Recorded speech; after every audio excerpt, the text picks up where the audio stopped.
Hey guys, it's Catherine and you're watching CUKpop Today. And today I am doing a kind of a different video. I have albums to sort of unbox, but I'm not going to be doing a traditional unboxing where I go through them with you. They're older albums, and this is really just kind of a segue into a video I want to do where I talk about Junsu or Shia. So I recently got into Kim Junsu, and it was just like, wow, love at first sight. I knew of JYJ, knew of TVXQ, and I knew their whole story and everything, but I had never really gotten into, specifically each of the JYJ members. And then, wow. And then I discovered Junsu, and it was just all downhill from there. So a couple weeks ago, I bought, not all of his albums, but pretty much. I bought, Incredible and Flower, and then I just bought Signature, so should be coming in like a day or two. But yeah, so I got Flower and I got Incredible. So and again, I'm not really going through the albums. Really, it's just kind of to show you so that I can start talking about Junsu, because I've been wanting to make a Junsu video and sort of talk about him briefly, but I just kind of been putting it off. So now I can't. So I think first off, I want to say that Junsu is actually probably one of the best vocals in K-pop, and I mean, my ultimate bias is Kim Jong-hyun, and so yes, he's a vocalist, but dang, Junsu, wow, his vocal range and his power is just incredible, and I was just blown away by the power in his voice and the force that he is able to emit, how much he's able to emit from such a tiny body. Oh my gosh. And not only that, but his songs, all of his songs are very different from each other. All of the albums, I feel like, have a different vibe from each other, which is cool. I like to see artists that have different sounds and sort of evolve in their music. I really like that. So, and Junsun does that, so it makes me really happy. But I was just like, dang, let's see if I can say this. Tarantella, yeah, Tarantella is wow, I think it was a very good first debut album, and obviously he shows off his vocals so well in that album. I was just like, dang, okay. But I think Incredible is where it was like, dang, okay, this is Junsu. Here we go, let's party, let's get to it.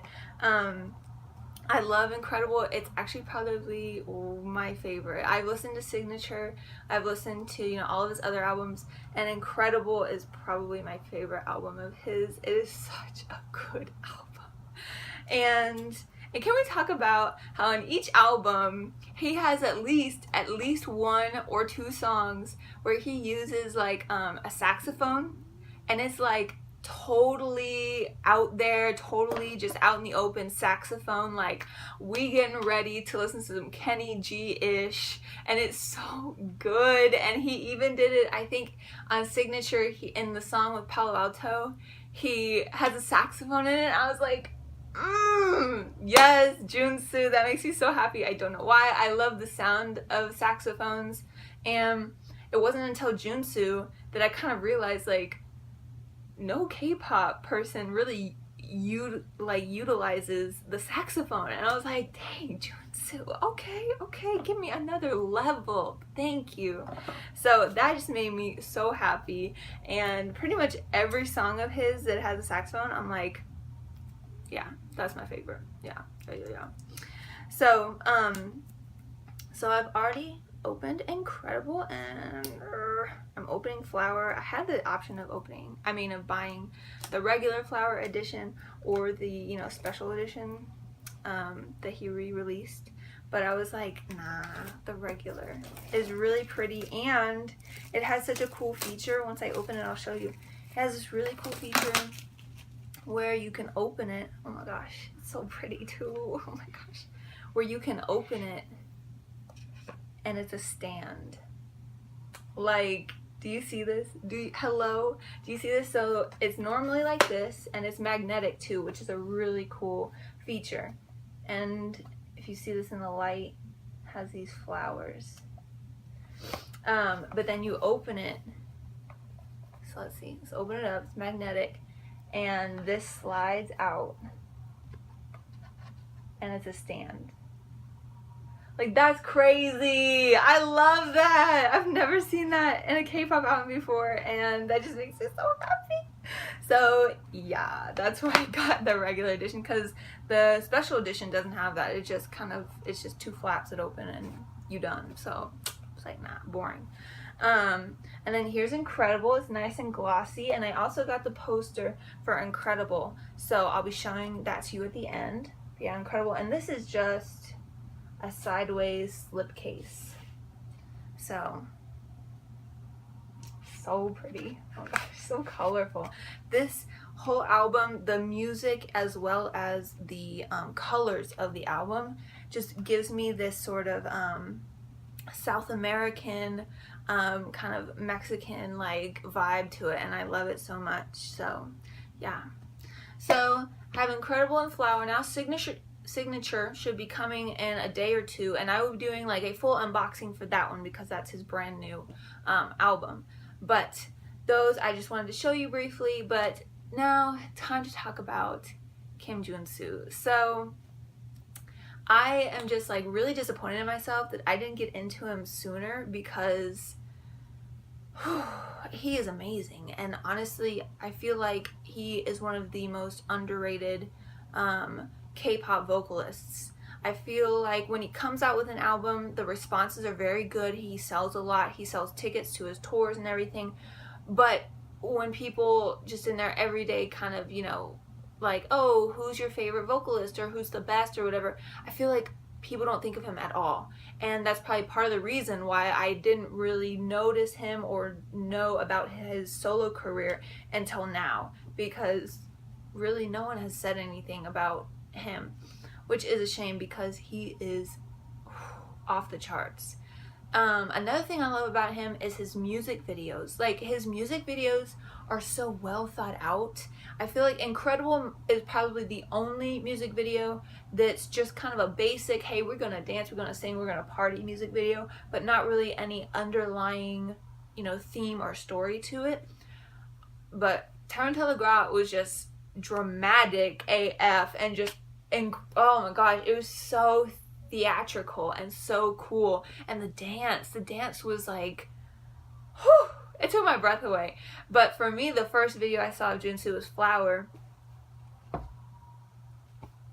That about killed me. That video killed me. I was speechless after, and I was like, how have I never seen that? Like, it was so good. And the story, the song that went with the story, it was just so perfect. And I was like, oh, what? Like, wow. The song was so powerful and so just, oh my gosh. It was like otherworldly, I feel like. And nothing like a K-pop song that I've ever listened to. I mean, I've not listened to all K-pop, you know, throughout all the years, but I've never heard a K-pop sound like Flower. So that just took my breath away. And then Tablo's part in the song was so perfect. It was just so calm and so, but so needed. Like, it added this extra layer to the song, and I loved it so much. Not to mention I love Tablo, so, you know, that never hurts. And then Signature. So the Signature album and Rock the World. Rock the World, it could have been just a kind of a dance video, but he added another, you know, another part to it with the whole tarot cards and the whole story with him acting out as each of the cards, which is really, really cool. So Jun-soo's music videos, for the most part, are just levels. Like, there's just so many layers to them, and they're not just kind of a basic, oh, you know, I'm boy meets girl, I'm gonna sing about the girl and I'm gonna dance. Like, it's like good quality stuff, and that's one reason I like Junsu. Another reason is he has this like this quality about him, and if you watch, even if you just watch his music videos, you can see it. But if you watch him in like a reality show or in an interview or when he's doing his live stages, you definitely see it. He has this star quality, and not everyone in K-pop does. A lot of people, you know, even like your biggest stars, you know, they can sing, they can dance, they are very funny, cute, handsome, pretty, whatever, but they're still just kind of like, I still think of them as, oh, you're just a performer. Nothing, you know, not really anything more. But for Junsu, I just feel like he is this sort of entity, like, unto himself. He is, not only is he a dancer, he's a singer, but he's also just this kind of bigger than life itself person. And I always see that in his videos and when he's doing his live stages especially. And I love that about Junsu because he just kind of draws you in. And I'm like, dang, Junsu, what? And actually, when it was in Flower, when I watched Flower for the first time and I finished it, for some reason, I don't exactly know why, because they're kind of two completely opposite people, with like their music isn't the same at all, but I got a very G-Dragon vibe. I feel like it was because Junsu has such star power and he has that quality about him, and the same goes for G-Dragon, which G-Dragon, as we all know, has kind of gone beyond just music. I mean, he's in the fashion world, he does commercials, he's known by some like activists and artists, like people that create art, work with him. And G-Dragon has sort of sold himself beyond just, oh, I am in Big Bang, or I am, you know, G-Dragon, the solo artist. And I feel like that Junsu, in some ways, in some aspects, is like another G-Dragon. He certainly has the talent that G-Dragon has. Oh, yeah, he does. Considering that G-Dragon pretty much never dances, and he can sing, but he's more of a rapper. Whereas on the other hand, Junsu is an incredible dancer and a great vocalist. So, and on another note, he gets some great features. I mean, I'm sure that's his company pulling strings for him, calling people, but man, you gotta also like know that that's also Junsu. Junsu is in and out of the industry. He's probably talking to people, making friends, making colleagues, and you just know that Junsu be getting those features, those good features. So like, dang, that's another thing about Junsu. His features are insane. Like, some of the people he gets, I'm like, how do you even get them? Like, wow, that's awesome. But back to G-Dragon, I feel like Junsu, if history had gone another way, if companies had done different things, I feel like Junsu could have been the G-Dragon. And I feel like Junsu could still be sort of on the same level as GD, but just because of the whole, you know, the blacklist, and then I know it's supposed to be lifted. I don't think it really is, but JYJ and then each of the members of JYJ haven't really been able to promote their albums, and I feel like that's kind of the major thing that's been hurting Shia as well as the other two members in their solo careers. So kind of makes me sad, because people need to know about Junsu and like how talented he is. I feel like, you know, they loved him in TVXQ, and then when he went to JYJ, they were like, okay, we see you, but they didn't really follow him, you know, into his solo career. I know there are lots of Junsu fans, but I feel like Junsu's shine is just like, it's almost there, but not quite, and it kind of frustrates me. So another thing about Junsu that I love, and I don't know if it's Junsu that, you know, kind of requests this or if this is his company, but in his music videos, not all of them, but in a few of them, there are a crazy amount of diversity, like diverse dancers. Like, he doesn't just use Koreans or even Asians. He uses black people, white people. You can tell sometimes they're like from South America. They are so diverse, and you're just like, wow, like that's really cool to see. Obviously, I'm not one of the people that believe that K-pop should be, you know, oh, it should be very diverse. They should let in, you know, black people, white people, Hispanics, you know. No, K-pop is K-pop for a reason. It's Korean pop. So if they want to use only Korean people, or even, you know, if they're like, okay, we're going to let in a Chinese person or, you know, a Taiwanese person, okay. But I'm not with that argument that K-pop should, you know, be open to everyone. It's Korean pop, you know, just let them have their music, please, okay? But I do really appreciate that Junsu uses like a huge amount of diversity in his music videos. And again, I don't know if that's him specifically saying that he wants that, or if that's his company sort of, you know, having an open audition, open casting call for any dancer. So that's really cool, and I like that. This is sort of a side note, you know, on Junsu's vocals, but whenever you listen to Junsu's, you know, not all of his songs, some of his songs are party songs, so he doesn't really do this, but Junsu puts like his emotion and like everything into his songs, and you can hear it in a few of them, especially when he's hitting, you know, high notes, or if he's belting a note. You can really hear like the anguish or the sorrow, or like the like pure emotion in his voice.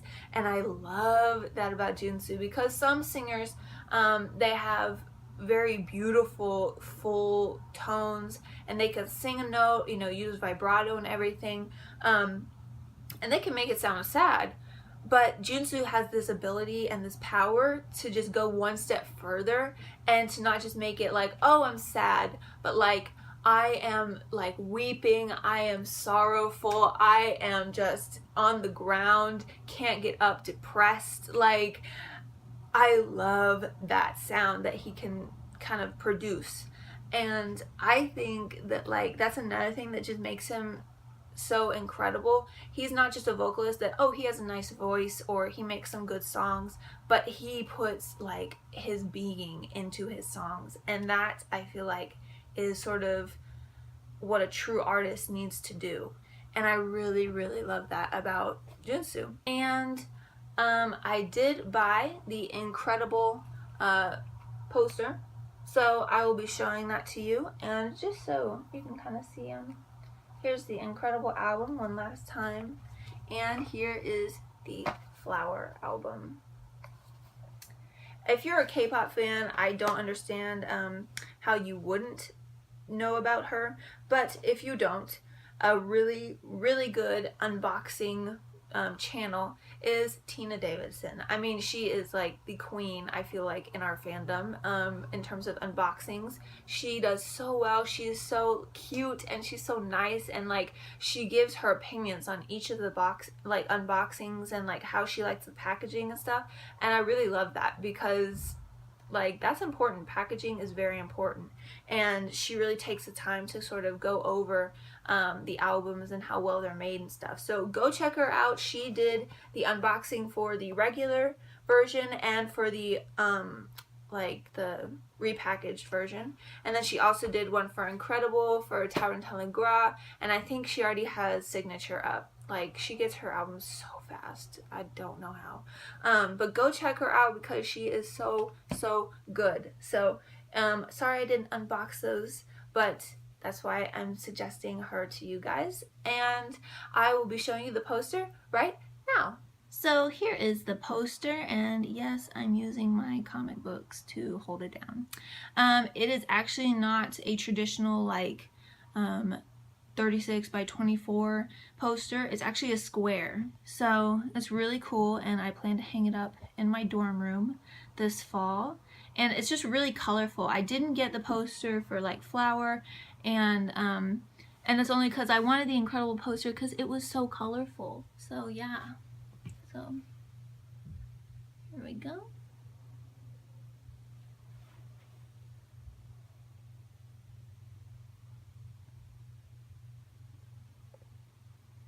And I got my album and my poster from K-Pop Town, and they came like totally perfect, intact, no damage whatsoever. The poster is in perfect condition. If you watched my Jonghyun unboxing, yeah, that was not a happy unboxing. And I got that from, let's see, where did I get that one from? K-Pop Mart, I think. And yeah, that just was not good. So this one, I'm really happy that everything came in like mint condition, like it was perfection. So I guess I'll be going back to K-Pop Town. I love K-Pop Town and they're so good. So yeah, so here's the poster for Incredible, and there you go. So I just wanted to make this video because I am completely and hopelessly in love with Kim Junsu, King Shia, and I was just like, you know, I just want to talk. Like, I just want to sit here and talk about him. That's all I want to do. So, I made a video about it, and I hope you enjoyed it. I will be unboxing his signature album when it gets here, and so stay tuned for that. In the comments below, if you like Junsu too, tell me your thoughts about him and why you like him. Like this video, subscribe, follow me on Tumblr and Twitter down below. And thanks for watching CUKpopToday, and have a good day.